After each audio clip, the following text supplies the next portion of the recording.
Welcome to the Perspective Podcast, where we explore different perspectives on success. Join us as we invite successful individuals from a variety of fields to share their stories and insights. Tune in to hear thought-provoking discussions and learn new ways of thinking about success.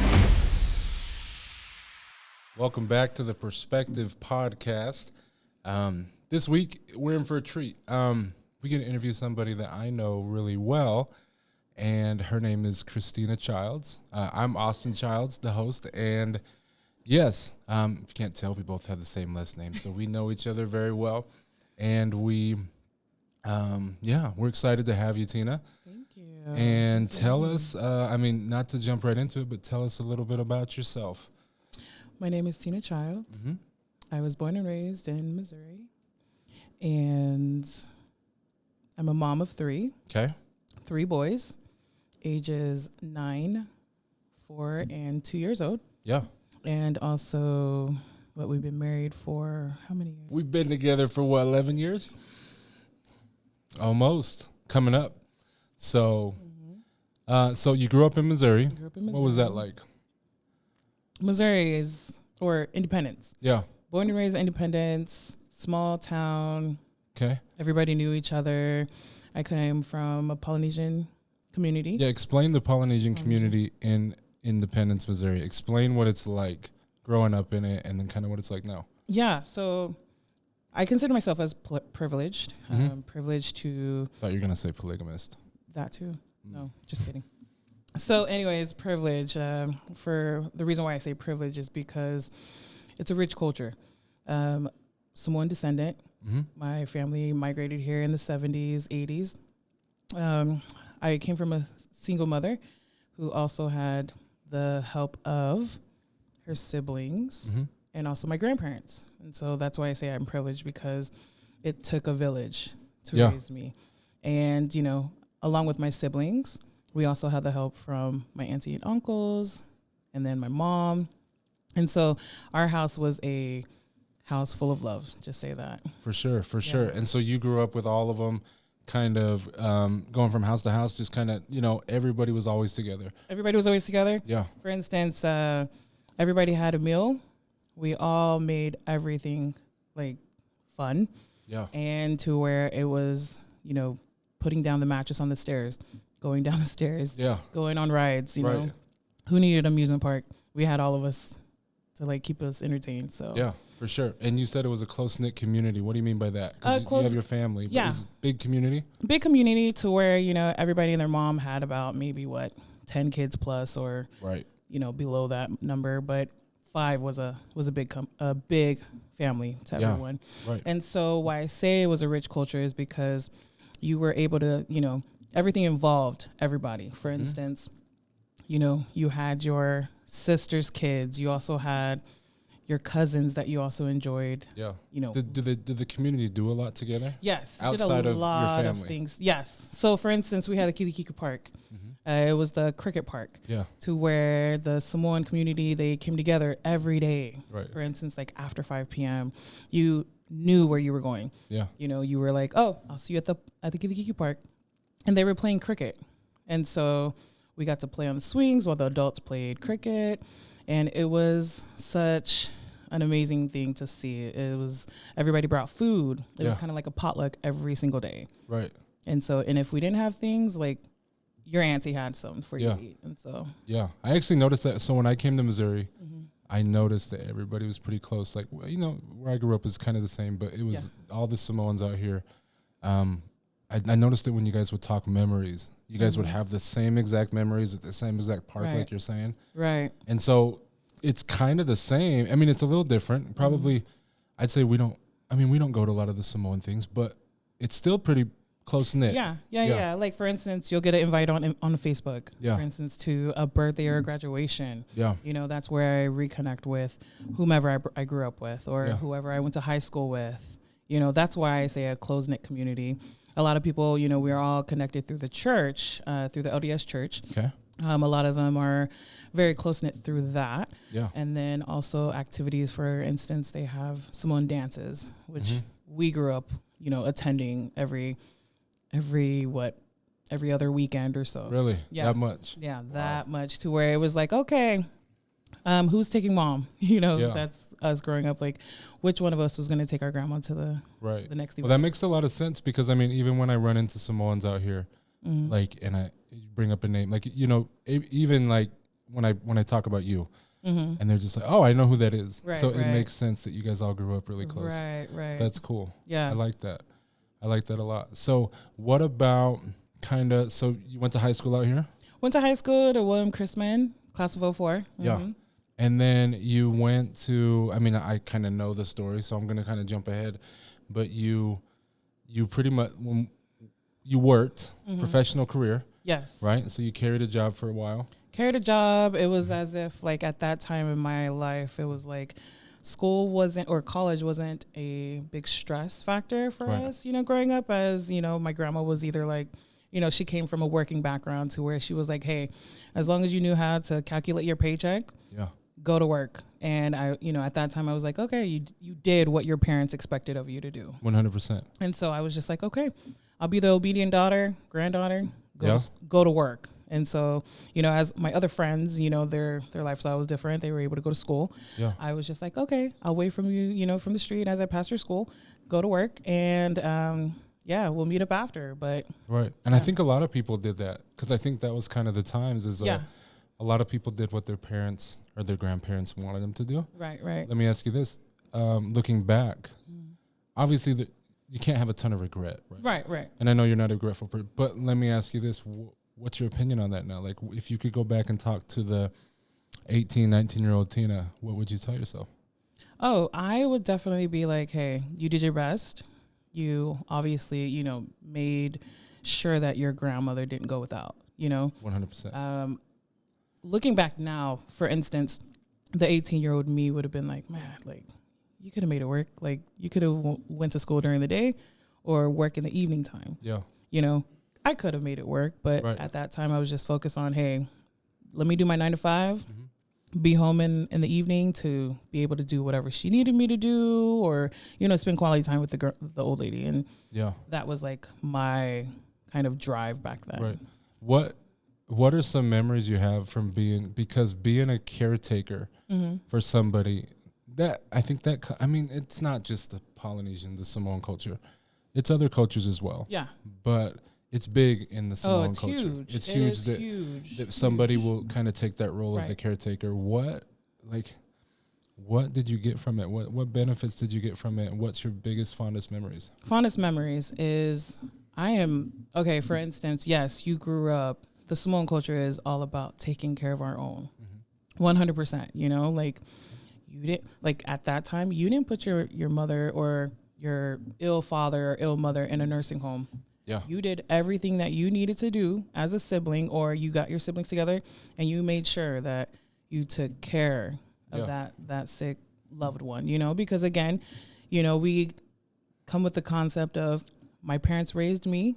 Now it's like in full circle. You do the same to your parents. You know what I mean? Like you help take care of them, give them their need, or help with their needs. Like for instance, they worked 12 to 16 hours a day, to make sure that we had food on our table, made sure the lights were on.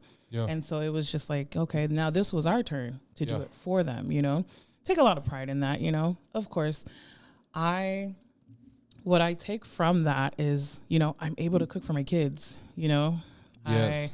I do consider myself as a good cook, or I'm able to make anything out of scratch. You know what I mean? Like you obviously benefit from that. Yeah. A little bit. And, like we're able to just make for real, be creative of what we have. Or, I take that into consideration that like there's a lot of Samoan dishes that, again, my grandma was able to like bestow upon me because I was able to do my duty as go to work and then also be at home with her in the evening, to where I was that girl that they call it a fe'au girl, or, the girl. Explain that for anybody that doesn't know that. So fe'aus mean doing the chores, the oldest one obviously takes the responsibility. Yeah. And you're the oldest of how many? I was the oldest of 3. Okay. Again, I go back to, I was privileged to be raised with my mother and then also my grandmother. My grandmother was a typical older Samoan, wise woman to where she was like, if you are going to marry, you need to make sure that you are able to cook. And also, you know, I'm trying to improve on the cleaning part, but I feel like I'm getting there. But yeah. So your grandma taught you that? My grandma taught me that. Oh, thank you. Yes, thank you, Esther Tofa. Yes, thank you, Esther. But also my mom did too. Like my mom, like really emphasized, like, hey, make sure again what is it? The heart to a man is through his belly. Yeah. And so, as you can see, yours is great, and so we're well taken care of. So, I was able to learn the Samoan dishes of, like, for instance, sapsui. You know how to make saka. They say bananas, right, or kalo. So things that not normal, but other Samoans that are your age didn't, because they didn't play that caretaker role. Correct. It fell on somebody else in their family. Exactly. So the caretaker kind of takes that, and then what I've noticed is they've kind of gathered around you. Okay. Right? Yeah. The family kind of gathers around you because of the fact you can cook. Not saying you're the only one. Right. But like it kind of, you become the caretaker for a lot of people. Yeah. I think you have that naturally, whoever is playing that role in that family. Thank you. That's cool. Yeah, thanks. You're welcome. So that's where the caretaker comes from, right? What about the professional side? Because we met at work. Right. And so when you and I met, we always it's always been a working relationship, right? Until you started staying home with the kids once we had more than one. Yeah. But up till then, professionally, what were some professional goals that maybe you didn't hit or you did hit because of the caretaker life, and then also being married and with the kids because you became a caretaker for them? So, for instance, one of the positions that I was able to work at was Delta Airlines. Yes, I remember that. Loved that job. Like, I learned a lot.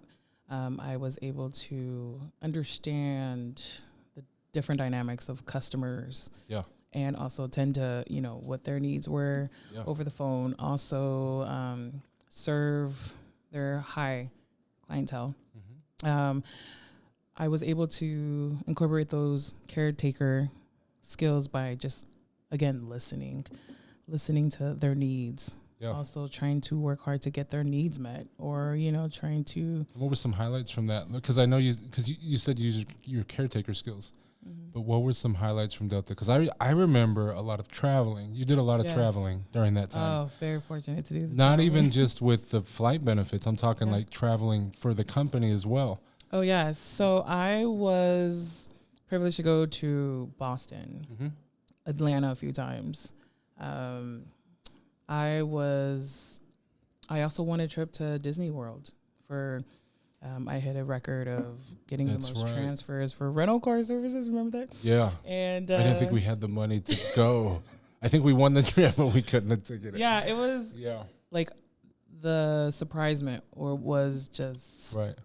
It was like they called me and my other classmate, and I thought I was in trouble. I was like, oh my gosh, am I going to be kicked out of class? Yeah. And I'm like, did they listen to a call? But no, I was, for instance, I was really good with the higher ups. Like, I felt like I had a really good relationship. Like yeah, the CEO. I was able to go to lunch with the CEO. I think her name was Kelly at the time. Yeah. Yeah, able to go to lunch with her, pick her mind about like the whole entire Delta. I was able to speak with who was in charge of the car rental services. Like, I remember that. Yeah. Took me into lunch. Yeah. And they were just saying, you were able to hit records of, being a new person. For this first 6 months, you sold the most rental car services. And so I was just like, okay, well, thank you. Thank you for this award or for this trip to Disney World, which was awesome. And so, yeah, I was just... You never thought they gave it to you just because you were pretty? No. Thanks, though. You're so sweet. You're the only one. That's funny. So going into... So Delta was your last actual professional job. It was. Yeah. And explain to me why you quit. Explain to everybody else why you made the decision to leave. The reason why I decided to leave was I was pregnant with our second child, Isaiah. and it was one of those like high risk pregnancies at the beginning. Yeah. And where we lived in Orem, Utah, which was a 45-minute drive Every day to Salt Lake City. I don't think people, like, it's not California traffic, but it's way different from Missouri traffic. Like, it's not very good traffic friendly. It wasn't friendly to me. Yeah. To where, yes, I enjoyed the carpools. Right. With the other women that I worked with in the area. Love the carpools. But then once we started branching off into our own shifts, then that's when the heavy weight of like traffic. Just right, because with training, you had about four of you or five of you? About four, I think five. Yeah, five of you guys. Utah You County. guys would carpool. Right, One of you would drive for 1 week and then switch up.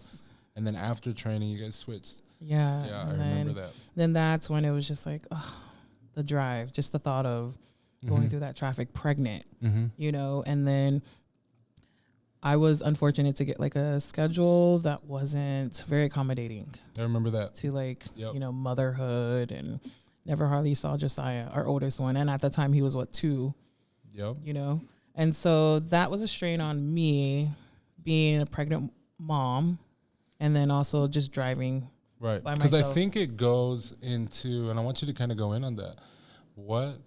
Because you have the mom and dad in a home.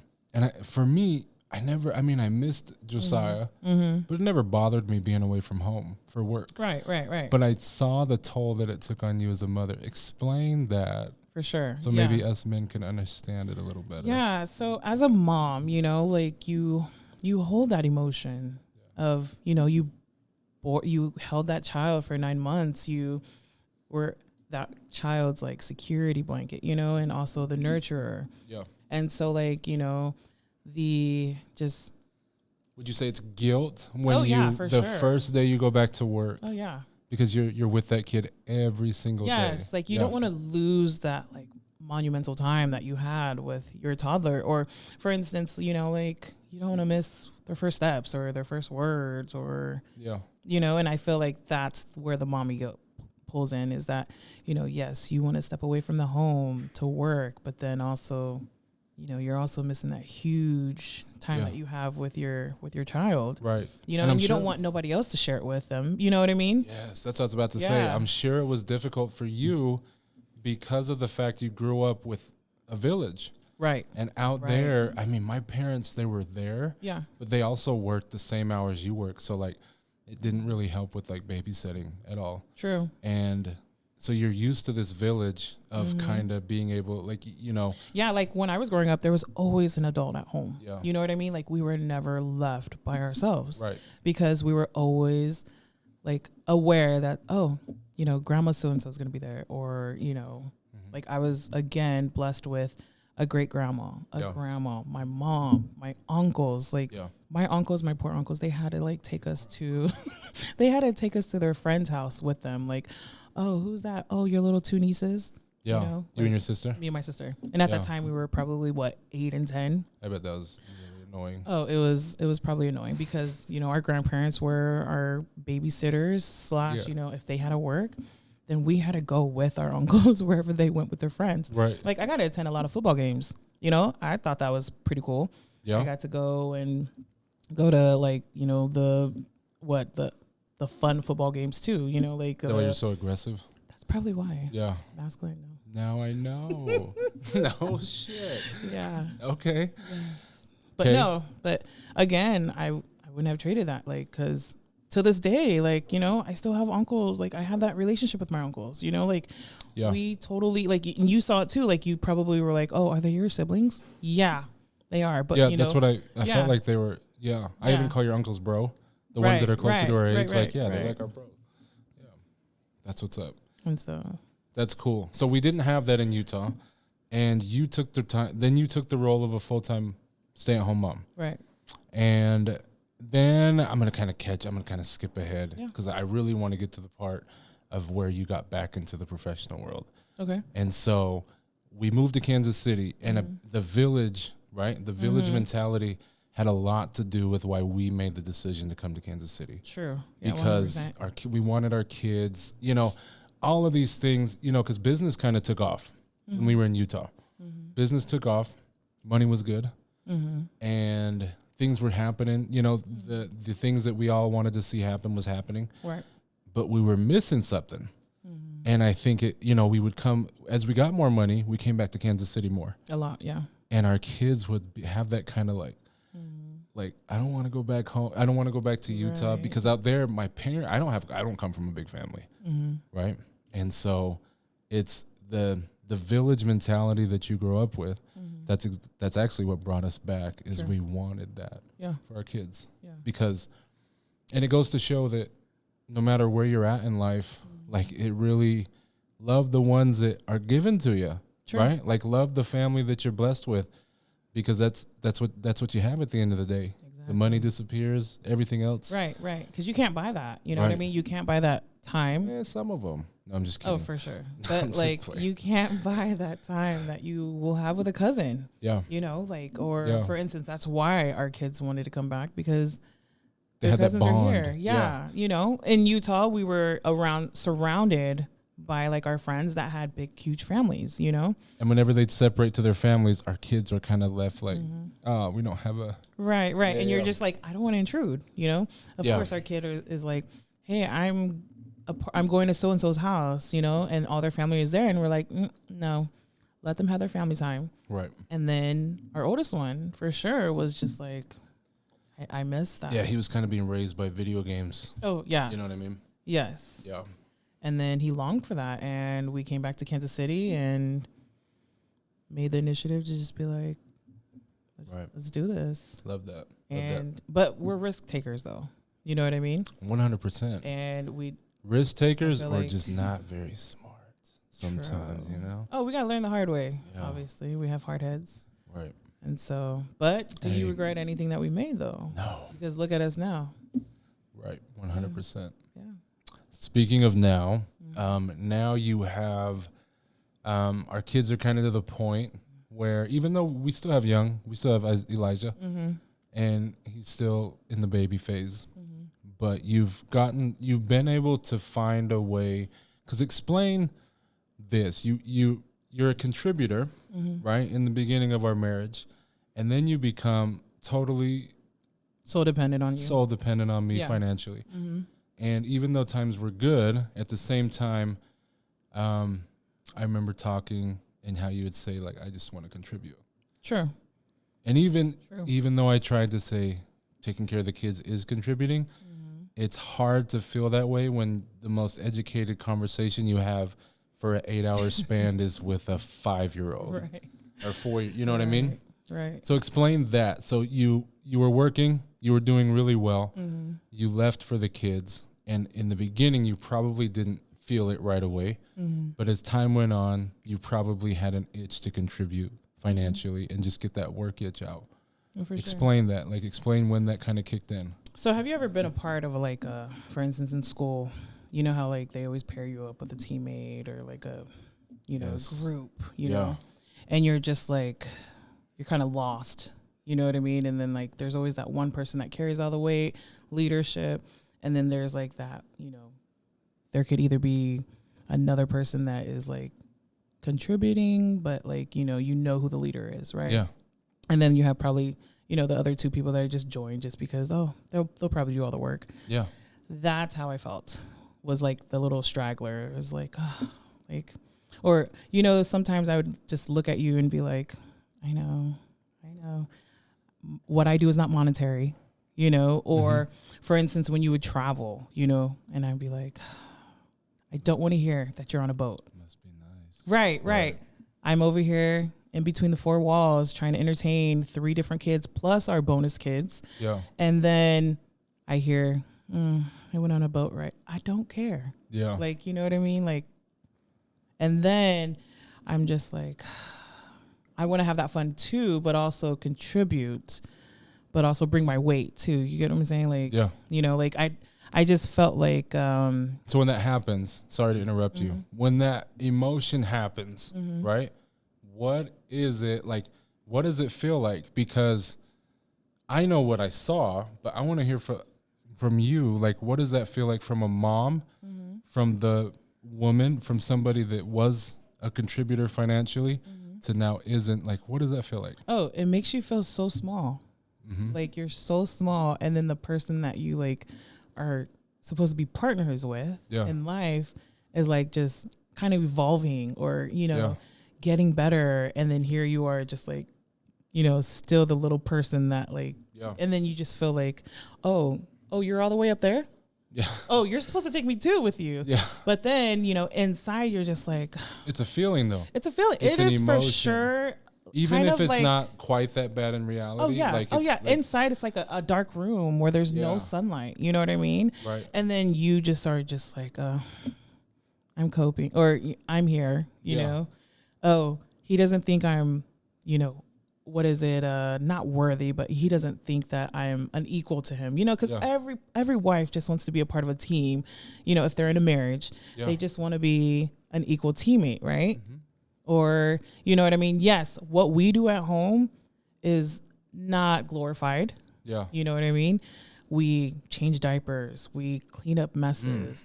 We, cook for you. You know, and then you expect, here's the men's perspective. Oh, I provide, so you better make sure that you do your end and let's provide a meal. Let's focus on the women's perspective. But no. I'm speaking from the women's perspective, though. Yeah, you know what I mean? What is your perspective? Because I know from a man's point of view, like, I kind of knew there were times for sure, and I think I speak for most men, there's times when most men that have stay-at-home wives, there's definitely times that we take for granted. Oh, 100%.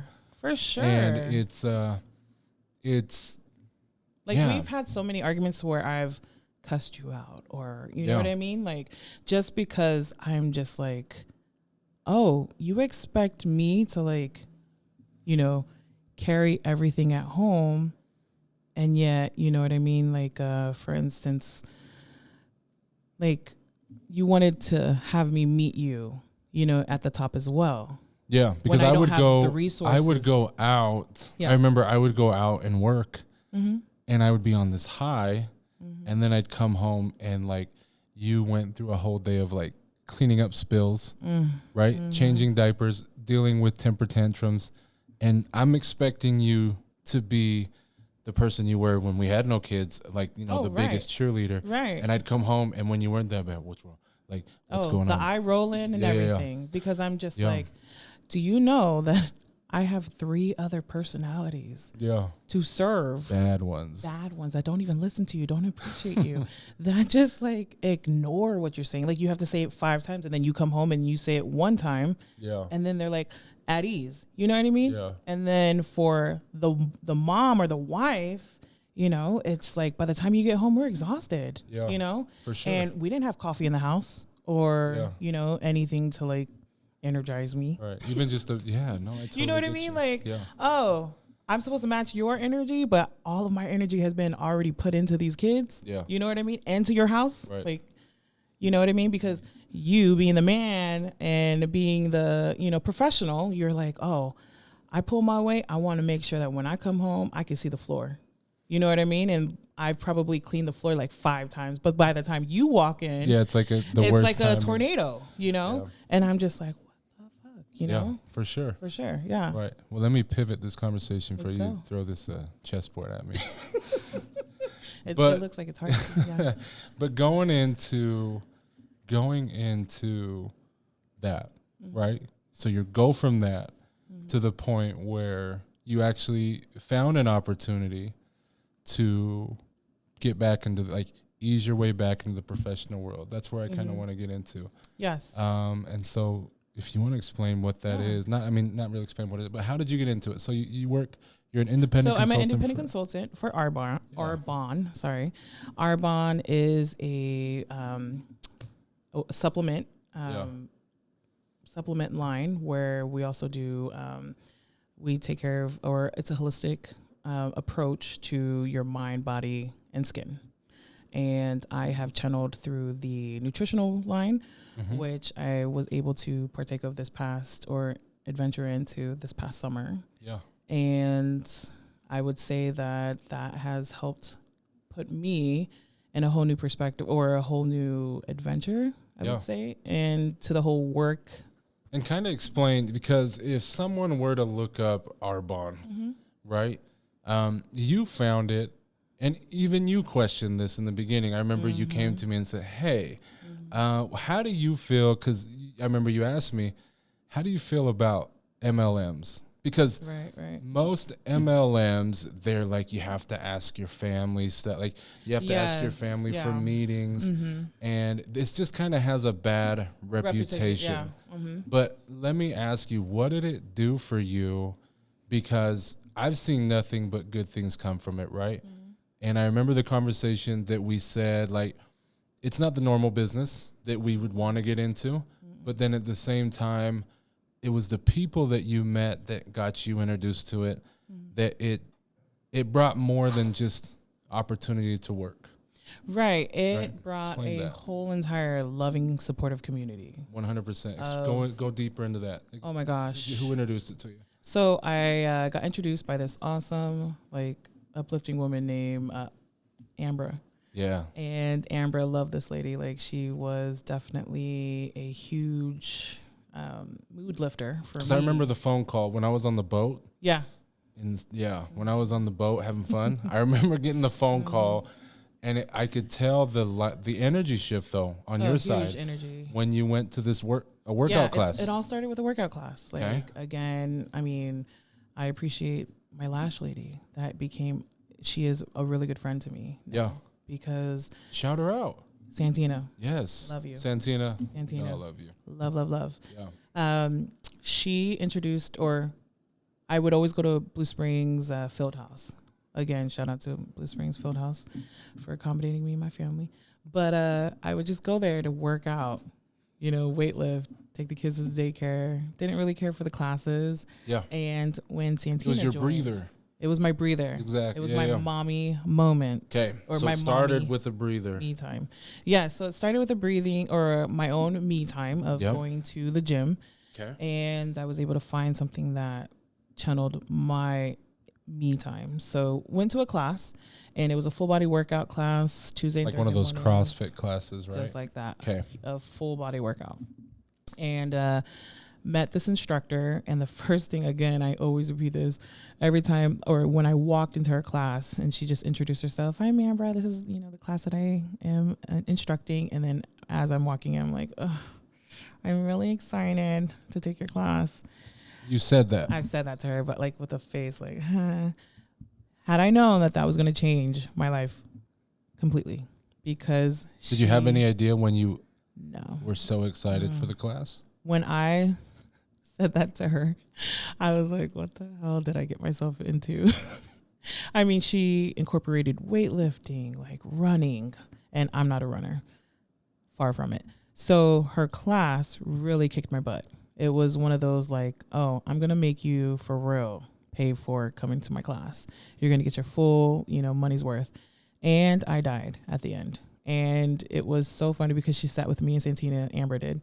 And she was just like introducing us to nutrition. She was just like, hey, I take really good healthy supplements, clean vegan supplements. And I don't know if you guys have, been introduced to this.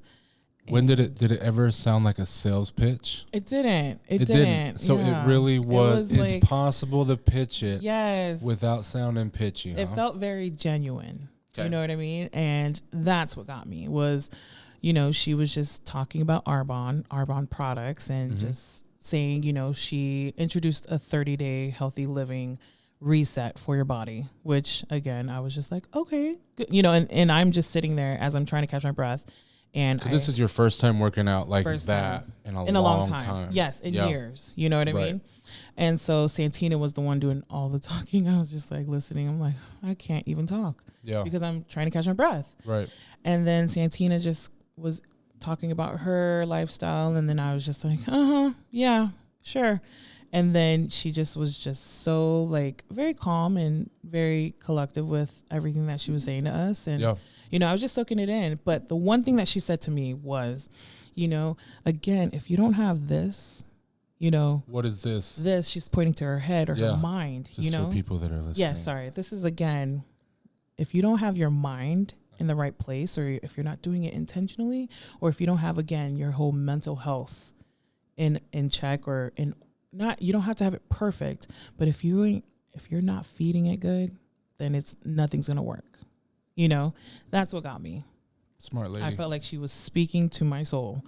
And at that day, I was just like, oh, maybe I should listen, you know? Yeah. And then she started to, you know, introduce Arbonne. And I was just like, wait. Arbonne as in, and I Googled it. Yeah. I took a picture. I go, is it this? And then it's funny because I had from one of my business associates, I had this box full of Arbonne products. Like it was like the full box full of Arbonne products. Yes. And we had it. I got it Yes. because I'm like, oh yeah, I'll use it, but I didn't use it, right? And so we just put it away. Yeah. And it was just afterthought. So you made that connection of like, hey, my husband has this. I said, wait, hold up. Yeah. Listen, Linda. And that time it was just. Yeah. It was actually the whole 30-day to healthy living set. Right. And I was just kind of like, another light bulb went off to where I was just like, it was just destined for me to like, you know, use this product. Right. And so again, went home, sent her the picture of the whole entire 30-day. And again, the business associate that you bought the products from was so freaking sweet to where she had everything labeled for the person that she had initially bought that for. Right. And so I was just like, oh my gosh, another light went off to like. Just meant to be. Meant to be. Yeah. Right. For sure. All because you needed a breather. All because you got that breather. All because, yes. At the Blue Springs Field House. Yes. Wow. All because of that. And now it's actually became, and I'll let you explain it. Mm-hmm. What has it became? To me, it's became a very fitting work, like introduction to, because you're doing Arbonne, and it's something that you can do on your own pace, at your own time, and you can schedule your own meetings. Right. You have quotas, but you don't have quotas. But then at the same time, you don't feel like you're stepping away from your kids for a set amount of hours every day. I'm not leaving my kids. Yeah. I can also take my kids to appointments, or, you know, if I am able to schedule an appointment, you know, you base it around our schedule, which is also accommodating. So that's what I'm loving about it. And then it's also opened doors to, like, you know, I've been able to share it with people that I wouldn't normally go and share it with, you know, because I took the leap of, oh, hey, I am an independent consultant with Arbonne. I don't know if you know the product lines, and just wanted to share with you exactly what I do, what has changed my life, and thinking that it could also help you as well. I'm going to go on that because you said change your life. I really think this product and this opportunity, because I remember the conversation we had in the restroom. We were getting ready. And we're like, is this another ML? You know what I mean? You were like, am I going to be one of those annoying people? Yeah. That, you know, and I mean, but overall, it's the people you involved yourself with. Right. And the way you operate in it, you know, you're still a mother first, but then it's a great time to just get out and have lunch with people that you haven't had lunch with in a long time. It's a good vehicle to be able to use as like, hey, you know, us moms need a little, you know, me time. Right. Can I get you coffee, or can I take you out to lunch? Yeah. And they also know that I'm, you know, hey, have you heard of Arbonne? But let me take you to lunch first. You know, let me feed you, butter you up. But then also, again, I'm also strengthening or creating a new relationship with people. 100%. Yeah. And over everything, I preach this in business as well, in the business that I do. The relationships you have are the best income, air quotations, you could ever have, because that really, good relationships will make sure that your business will stay afloat. Right. And I'm that type of person that if I eat, you know, we all eat, you know what I mean? And so you're at my table, you're going to eat too, and we're going to win. You know what I mean? That's what I always like emphasize to people, like, hey, you know, like, you want to build a team? Or, you know, or. Because it's more than that. It's more than that. It's more than Arbonne's the product. telling me to go build a team. It's you. It's really changed your life. It's changed your perspective. And it's brought a lot of void that you had, a lot of void that you've developed with not working. and with not getting the adult interaction that a normal Yes. person gets, that does work. And then also the nutritional benefits that it's also helped my body. Yeah. You know what I mean? Like I finally found something that works for my body. You know what I mean? And Yeah. again, it may not work for, other people, but for me, it actually worked. And I feel like my body is very complicated or different.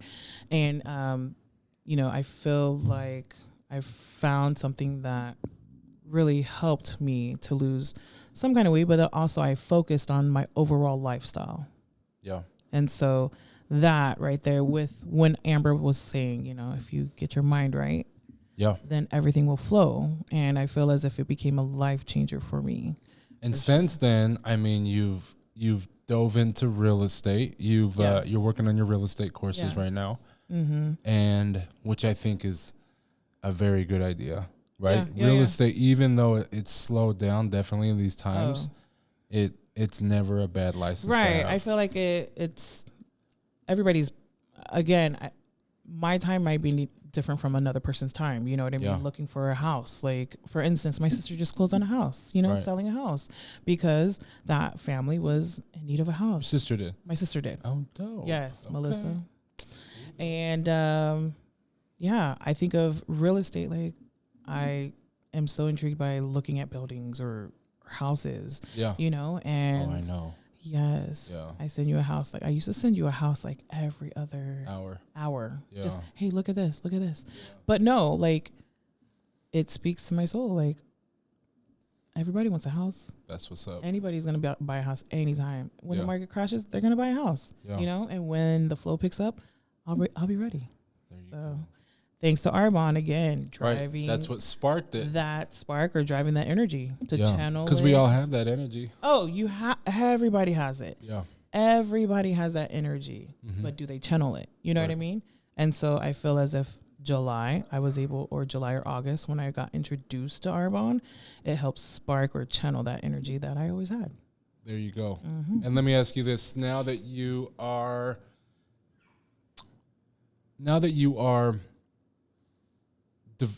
established as obviously a mother of 3 boys, you have plenty of time underneath your belt, and then now you're getting back into the business world, right? What's your perspective on that? Do you plan to go more to work? Do you miss your kids? Do you miss relaxing?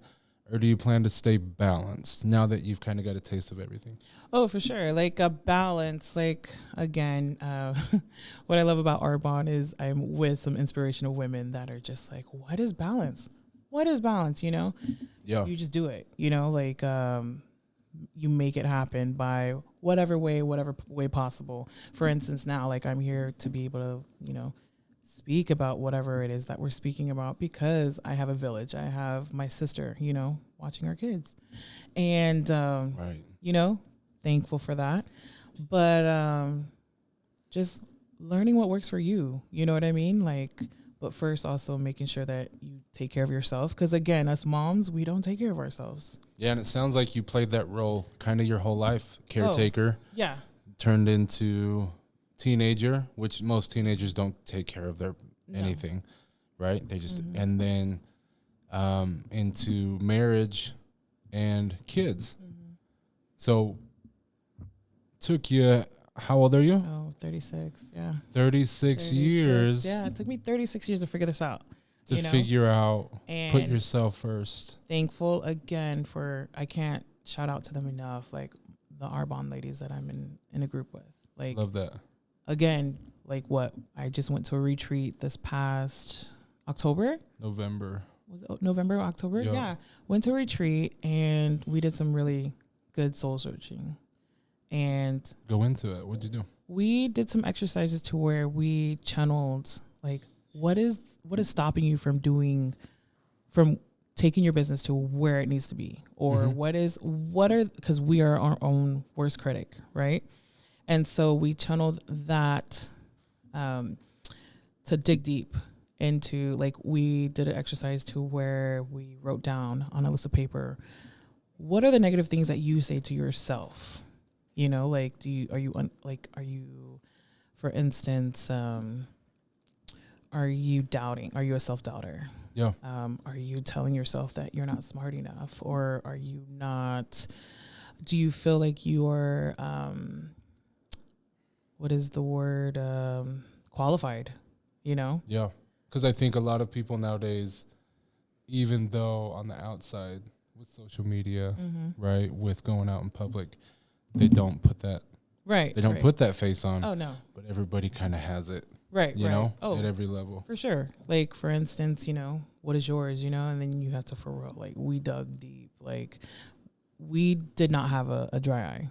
Yeah. Like, we were, again, like, it was a safe zone to where we were just, like, very vulnerable. Yeah. And it was an eye-opener, for sure. And we were, what I loved about these women were that they were just like, it doesn't have to be perfect. You give yourself grace. You give yourself what you need to be able to serve your family. You know what I mean? Like, you have to take care of yourself first, and also be selfish with yourself a little bit. You know what I mean? Like, yes, us being caretakers, we were just like, oh, it's always about everybody else except us. Right. You know? But as moms, we have to make sure that we take care of ourselves and also this. And ever since then, I've been noticing that the more I put myself first, as I'm going to take my ass to the gym. Yeah. You know, or give me that, like, it's not a negotiation. It's not a negotiation with yourself anymore. It's not a it's not a negotiable at all. Yeah. You know what I mean? It's a priority. Yeah. You know what I mean? Because again, we don't get this working, then we're going to sit there and be regretting what we didn't do. I love that. Yeah. And then, so I feel as if me being the caretaker, me being the mom, I was, again, serving from an empty cup. Yeah. You know, and then making sure that you're okay when you're okay. You know what I mean? Thank you. Yeah, you're okay. You're fine. But again, I needed to make sure that that was what I needed to focus on. Yeah. And ever since then, haven't regretted, you know, doing that first. Yeah. You know? And since then, how has that, because you kind of explained where you were, and we're kind of running out on time. Yeah. But kind of to wrap it up, like I have a couple questions. Okay. How do you feel now that your cup is, now you're feeding from a more full cup? I'm present. I'm present. 100%, I show up. You know what I mean? Like, I'm more, what is the word? Like, I feel as if I bring it. You know what I mean? Confident. And more confident. Yeah. And who doesn't want to be with a confident person? Like, you know what I mean? I'm leading you, or I'm leading with you. Yeah. You know, I feel like I'm a team member. No, you're leading me. Yeah. And not a, you know, let you take all the credit, but contributing. Yeah. For sure. Contributing. Yeah. Yeah. And it's once, you know, two couples get on that, there is no credit anywhere. No. Right? It's just, this is what we do. Right. Yeah. It flows like magnetic. You know what I mean? Yeah. 100%. I love that. So in closing, what would be something, we covered a lot. We covered the village mentality, being raised by a village and leaving it, coming back to it, and being professional, and then leaving and coming back to it. What would you say your biggest takeaway going forward that you're going to take from the past and go forward? What's something that you're going to take into 2023 with you that you learned in the last year or two? Appreciate your village. Yeah. For sure. I love that. Appreciate the village that, again, made you. Like, appreciate each day, like, that you get to spend time with them. Like, we are always together with our family. And yes, you know, make sure that we take care of our priorities. You know what I mean? Yeah. But also, like, do more for yourself. 100%. I love that. Because, again, when you are winning, then everybody else in the room with you wins, you know? Yes. And so, okay. All right. Well, no, thank you for everything. I really enjoyed this interview. Oh, I had fun with you. For our date. You know, this counts as a date. When you got 3 kids, any time away is a date. It is. So, but yeah, that's it today with Christina Childs, and we will have more information on her. We'll probably link her like social media and stuff like that we can get a hold of. And thank you all for tuning in. Thank you. This has been the Perspective Podcast. Be sure to subscribe and follow us on social so you never miss an episode.